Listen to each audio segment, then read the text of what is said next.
జగన్ హస్తిన పర్యటన దాదాపు ఖరారైంది. నేడు ఆయన ఢిల్లీ వెళ్లనున్నారు. కేంద్ర హోంమంత్రి అమిత్ షా అపాయింట్మెంట్ కోసం ఆయన మొన్నటి నుంచి ఎదురు చూస్తున్నారు. ఇవాళ అనుమతి లభించే అవకాశం ఉన్నట్లు తెలిసింది. వీరిద్దరూ రాజ్యసభ ఎన్నికలపైనే ప్రధానంగా చర్చించనున్నట్లు సమాచారం.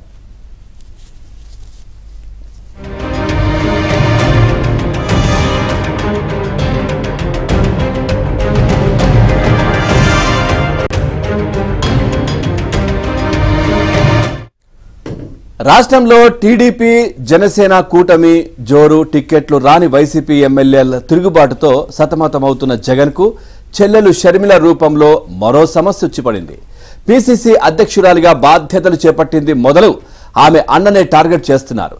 ఈ నేపథ్యంలో కేంద్రం సహకారం లేకుంటే సార్వత్రిక ఎన్నికల్లో గట్టెక్కలేనని జగన్ ఆందోళన చెందుతున్నారు.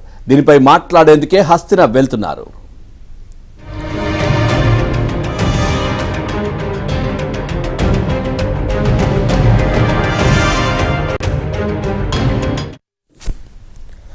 రాష్ట్రంలో 3 రాజ్యసభ స్థానాలకు ఎన్నికలు జరగనున్నాయి. అందులో ఒకటి బీజేపీకి ఇస్తానని, ప్రతిగా అసెంబ్లీ ఎన్నికల్లో తనకు సహకరించాలని కోరనున్నట్లు సమాచారం.